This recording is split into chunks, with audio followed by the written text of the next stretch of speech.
You're listening to the Marriage Clinic Podcast, a podcast on love, marriage, and personal development.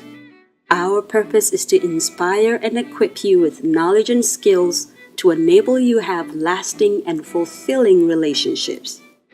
Now, your host, Joshua Margaret.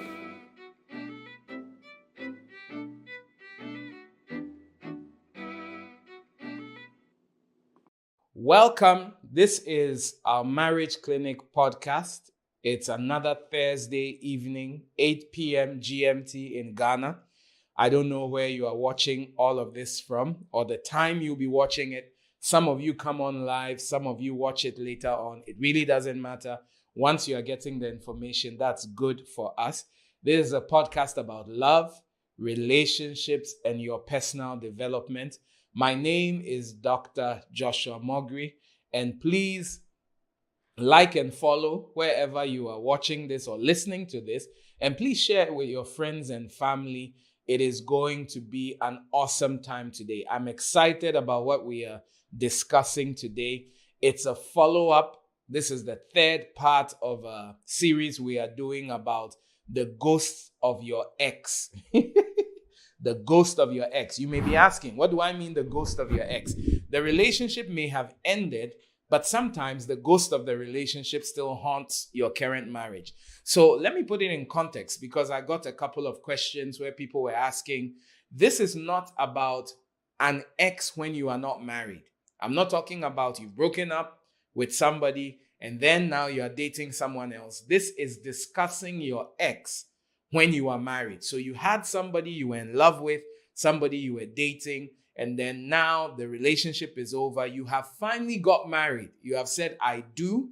You now have a husband or a wife and probably even children, but maybe the experiences with your ex are still haunting you. And that's why we say the ghost of your ex.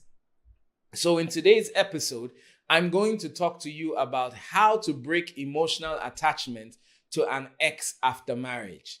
Come on, zoom in, put some fire in the chat wherever you are listening to this, and just put in a hi, put in some fire, put in some I'm here with you, coach, and then we can go on with this. How to break emotional attachment to an ex after marriage. After marriage. All right, let's go. I like to always leave you with a scripture. I'll start with a scripture. As you know, I'm a person of faith, so I always like to start with a scripture. And today I'm taking it from 1 Corinthians 16:14. 1 Corinthians 16:14. And it says, let all that you do be done in love. Let all that you do be done in love. Let's go. So if we are looking at this, the first thing you need to do is to acknowledge that it is not healthy to still be actively communicating with your ex even though you are married. It is not healthy to still be communicating with your ex even after you are married. Why do I say that? You must first of all believe it. Because a lot of the time when we say it affects your marriage, I gave all the reasons last week. You can go back to last week's episode and find out the reasons why. And I gave a lot of good reasons. So we are coming from the premise that it's wrong. You shouldn't be communicating with your ex. But you need to believe it. Make sure you believe that I shouldn't be communicating with my ex. Because unless your mind is changed, you cannot break that emotional attachment. And remember, like any addiction, until you believe that what you are doing is wrong, there can be no real help that will work long term. It can be an emotional thing where you say, oh, I'm not going to contact him again, but then you don't delete the number from your phone. Oh, I've deleted the number, but you know you've memorized it. You just need to first of all realize my communication with my ex is wrong, and I need to break that cycle. So number one is acknowledge that it isn't healthy. Acknowledge that it is hurting. Acknowledge also that it is hurting your relationship or has potential to hurt your relationship. It's either hurting the relationship now or it is going to it has potential to hurt the relationship. One of the things I said in last week's podcast was that the chances of cheating with an ex are higher because your ex knows you better than most people will know you. And it's a safe space. So you may not be cheating with your ex yet, but the chances that you would cheat with your ex are higher. So it has potential to affect your relationship. So acknowledge that what I'm doing is not healthy. And you may want to write that down. What I am doing is not healthy. So that's the first step. Then we come to the second step, which is identify the reason you still stay in touch with your ex. You need to ask yourself, if I'm married now, I have promised before God and man that I am now doing life with this person. Why do I still feel the need to maintain and harness that relationship that is in my past? Because remember, in some of the vows that we say as Christians, one of the vows is forsaking all others. That means letting all others go. So if you have said you are letting all others go, you need to ask yourself, what is the reason? Identify the reason you still keep in touch. You need to know what triggers you. When do I find myself calling my ex? Do I find myself calling my ex whenever I have a quarrel with my spouse? Is it a situation that anytime my husband and I have a problem, the first person I feel like calling is my ex? Do I feel like calling my ex anytime there's a financial problem because I know my ex is wealthy and she can easily loan me some money? Do I find myself calling my ex when I'm horny? You need to know what triggers your communication with your ex. You need to know. Sometimes it's even going to a specific place. Is there a particular place that anytime I go to, I have memories of my ex? So identify the trigger. What makes you want to call him or her? Why do you find yourself driving to his office on days that you shouldn't? Sometimes it is just the fact that you are still using a particular route. Or sometimes it's just the fact that you are still on social media and you see what the person is doing. You understand me? Why? And you need to ask yourself, why is it so hard? Why at all is it so hard for me to just cut communication? Because think about it. There are so many friends that you have that you do not communicate with any longer. So what is it about this particular person that makes it so difficult for you to move on? Until you identify that, you will not be able to solve the problem. As I like to say, you need to know the cause of a problem so you can find a lasting solution to the problem. So you may need to take out a pen and a paper and begin to write the reasons why. Or you may begin to journal and look for a map. Maybe I called him on this date and I found myself calling him on this date and I found myself calling him on this date. And probably you may look at your cycle and realize that, okay, so when I'm ovulating, I find myself wanting to get in touch with my ex. Or whenever my husband travels and I don't hear from him, I find myself wanting to call my ex. So you need to know the reason why. Without the reason, it's hard to solve.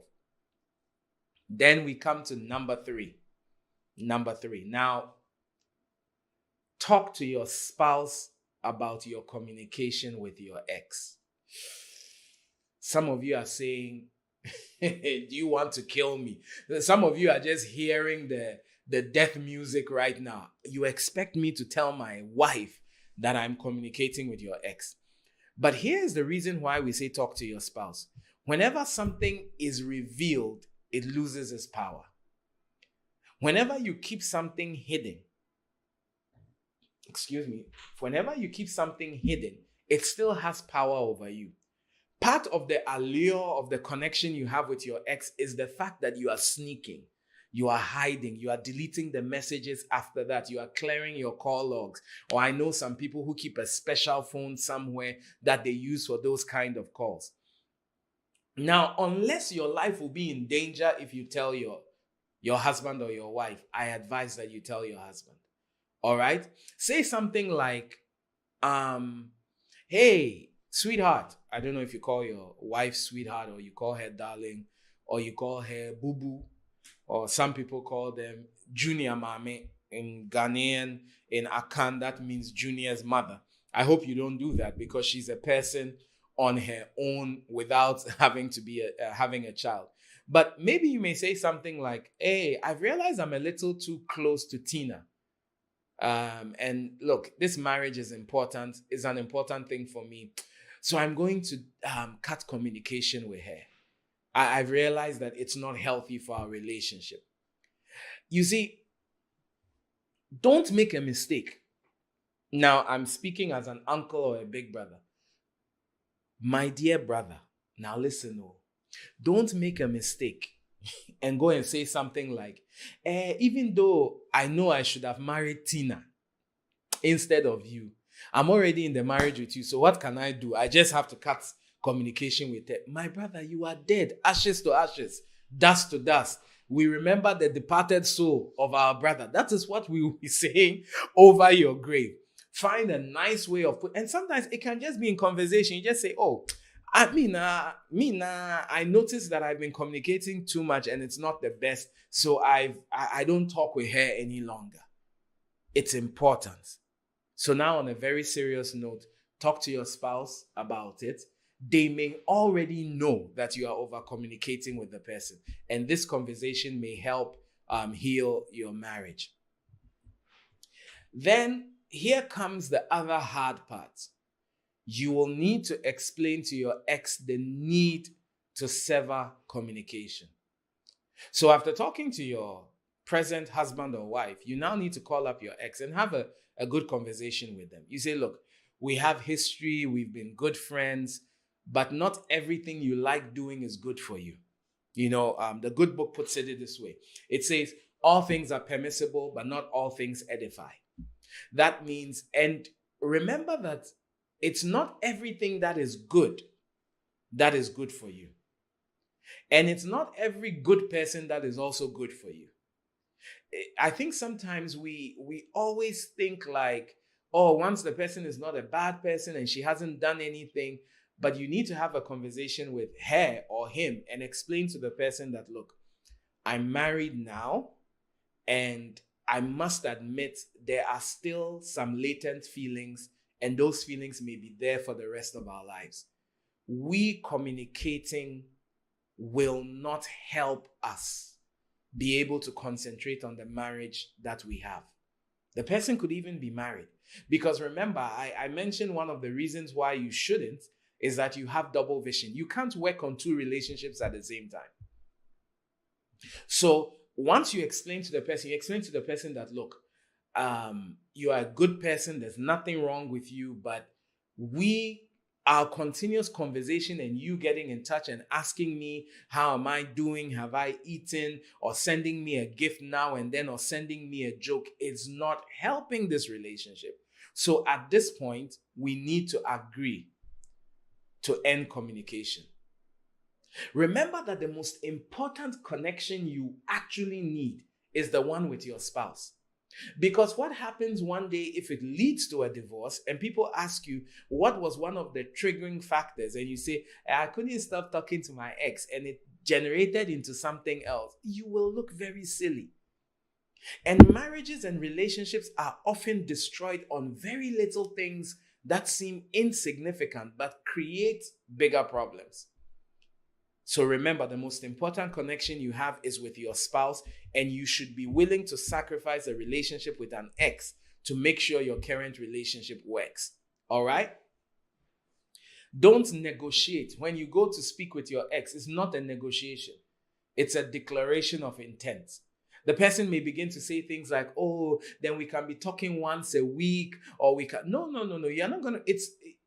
Talk to the person. Remind him or her that, excuse me, it's not a negotiation. I'm informing you about a decision I've taken. And I'm just showing you some little respect because of the history we have.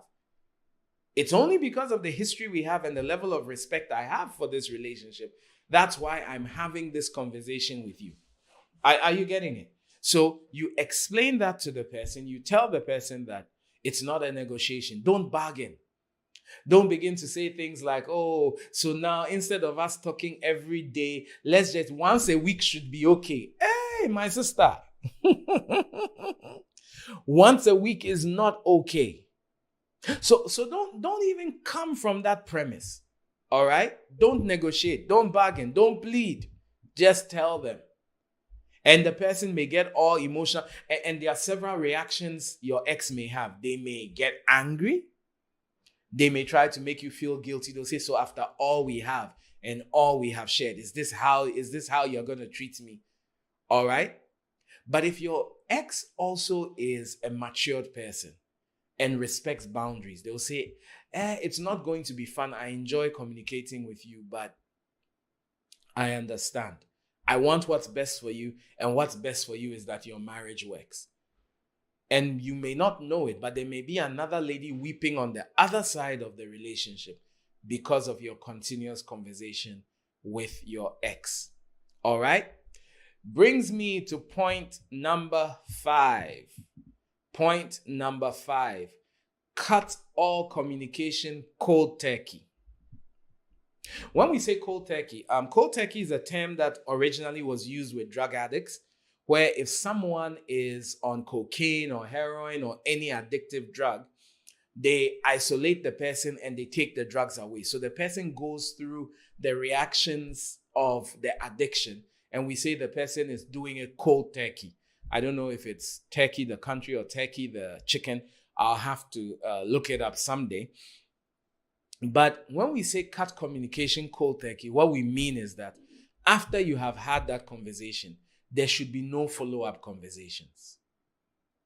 Cut communication at once. Block numbers, delete profiles, remain unresponsive. I hear people come into my office and say, Pastor Josh, how about if he sends me a message on Facebook? Block him on Facebook. He's very persistent. He may now go on Instagram. Block him on Instagram. You see, there's a block function on the phone. There's a reason there's a blacklist and a block function on the phone. So block. Normalize blocking, like block on the left, block on the right. I normalize blocking. There's nowhere it's written in the Bible, and thou shalt not block anybody. So block. No matter how hard they try to get in touch, please don't enable them. Listen, what fuels any relationship is communication. The fuel for any relationship. If you want to see signs that a marriage is dying, or even it could be premarital, your boyfriend and girlfriend, you want to see signs that that relationship is ending, look at the level of communication. Whenever you take communication out of a relationship, the relationship dies. If you starve the communication with your ex of communication, did I say communication? If you starve the relationship with your ex of communication, it dies. It's the oxygen on which every relationship exists. So starve it. All right? Cut all communication, period. There's nothing like let me withdraw small, as we like to say in Ghanaian parlance, or little by little. Nope. Or there's nothing like, but her feelings will be hurt, or his feelings will be hurt. Remember that you can't sacrifice the feelings of your spouse for the feelings of someone that is not adding to your life. All right? And like the Nike ad, just do it and live with the consequence. It may mean that now when you have a quarrel with your spouse, there's no one to talk with. It may mean that there's no one to give you a soft loan when the ends are not meeting at the end of the month. All right? And you need to acknowledge that it will hurt. And here's the thing. Lean in a little bit and let me say this. If you cut communication cold turkey and you start to feel that pain as if you are going through a breakup, it is a sign that that relationship was seriously unhealthy and was gradually going to lead to something else. Remember, I'm here. This is the Marriage Clinic podcast, and I'm here to talk to you about love, marriage, and your personal development. And I'm here to give you the skills and the know-how that allows you to protect the relationships that you have. So that's why I come to you every week, not for too long, but I'm teaching you and giving you skills to protect your marriage and make sure it does not lead to any kind of divorce. Okay? All right. So that was number 5.